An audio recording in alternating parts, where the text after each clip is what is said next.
What is a muscle pull? Muscle pull is actually a muscle tear.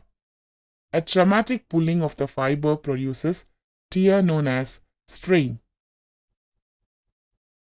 This injury can occur due to sudden stretching of the muscle beyond their point of elasticity.